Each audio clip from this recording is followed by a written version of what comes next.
Alrighty, fifth grade. So hopefully you picked up your bobblehead. Some of you had it already attached. Sometimes they work, sometimes they don't. If it's fallen off or something, don't worry, I can fix it.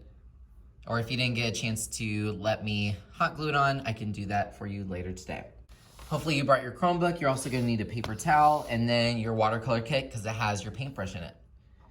So today we're gonna finally finish this up, add our final details, and then we're going to upload it to our portfolio so that you guys can start taking this home. Next time we're gonna package it up all nicely so that it doesn't break, and then you get to take it home. We've used a variety of techniques. We obviously made it out of clay. We had to wait for it to go into the kiln, which gets up to how many degrees? Can anyone raise their hand and remind us? 2,000 degrees, which is very, very hot. Make sure you know what colors you're gonna need. Go ahead and just talk to a neighbor. What colors are you gonna need to finish today so that we can take these home next time? So when you come over, I'm gonna help you with your first couple colors. If you need more, feel free to go back and get it, but you're kinda gonna be on your own today. All I'm gonna need is just a little bit of black, a little bit of white, and I might do like some green and yellow for dots. Today, I just want you to get dots of paint. This goes very far. In fact, I'm probably not gonna use it all. Whenever I get paint, I just turn it upside down, shake it with the cap closed, of course. Then, while it's on its side, open the cap and pour just a little bit. That's really all you need. So think about pattern, line, texture. How are you gonna let people know what kind of animal it is? And like I said, I'll leave these out if you need more. I like to put my Chromebook on the floor whenever I can to get it out of the way. Paper towel underneath the bobblehead. Water cup, the water cup is just for cleaning your brush. You don't need to add water to make these colors work, so I just dry it off. And then of course, get started. You'll want to work in thin layers so that this dries quickly. That way you can add the Mod Podge today, which will make it all nice and shiny.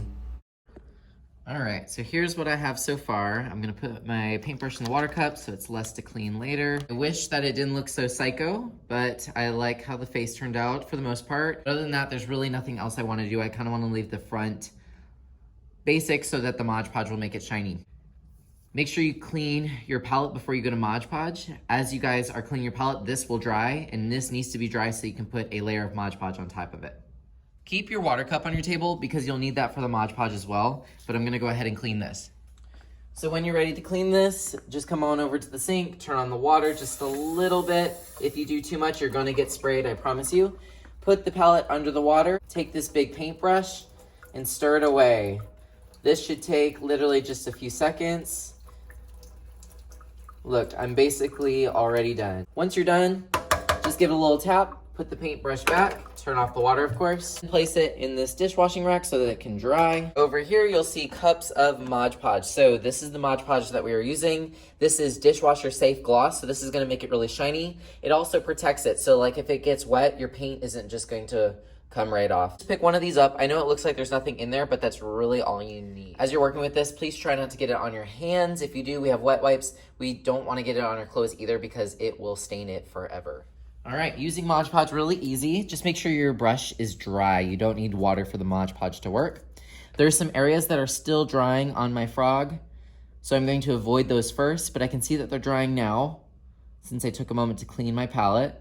But just basically take it and put it on. It's gonna be a little bit scary at first because you think, oh my gosh, this is going to dry like that and there's gonna be these white clumps. No, it's going to dry clear and shiny. If you do this correctly, here's what it will look like. It's just clear and shiny.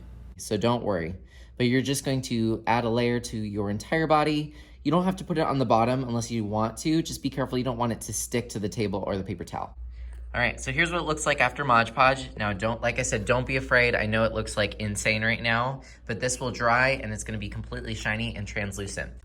Before you leave today, I really need to make sure that you have a photo in your portfolio. So I'm gonna move my stuff out of the way.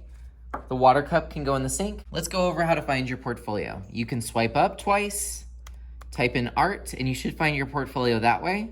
Or if that's too intense or doesn't work for you, just go to Art at Home, 5th grade, look in classwork, and at the very top is your portfolio. I need a picture of your bobblehead before you take it home. I'm gonna be packaging them up and making sure you can safely take it home, but I can't let you do that until I've graded it, and I have to grade it through the portfolio so I don't have to touch your work. On slide 37, 37, 37, 37, that's the one that is key for today. I need you to put an image of your final work of art.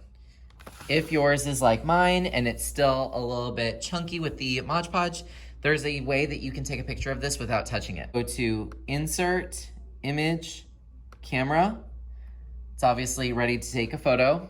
I can put my sculpture right in front of the computer and then pretend to close it. And as you can see up there, it can still see it. That way I don't have to hold it up. I'm gonna push this out of the way so it can dry. And you'll have a picture of your animal. You can crop out anything you don't like. You can format, that's the option up here. Go to adjust.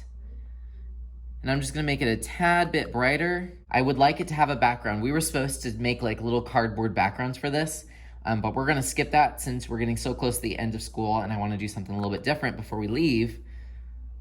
I want you guys to change the background. You can do a Google image search through the background. Where does a frog live? Maybe my frog or toad lives in a swamp. And then the third thing I need is just a little blurb from you, just a sentence. I'm not asking for your life story. I just want to know how you feel about this project. Insert, text box, and then of course, take it and then drag it. This is where your text is gonna go. Of course, you can make it a little bit bigger. I'm gonna change the font to something I actually like. Tell me how you feel about the clay. This was a difficult project, or maybe it was an easy project. Tell me a sentence or two about how you feel about this project and you are done. Next time when this is all dry, we're gonna package it up and take it home. So what do you do since we don't have art supplies today? We didn't bring them. For you to check out your virtual art stations, that's under all done. There's even origami lessons. We do have origami paper today.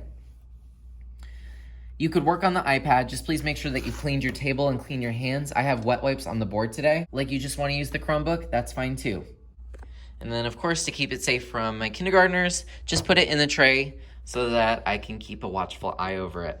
Have a wonderful day and I'm excited to see how it all turns out.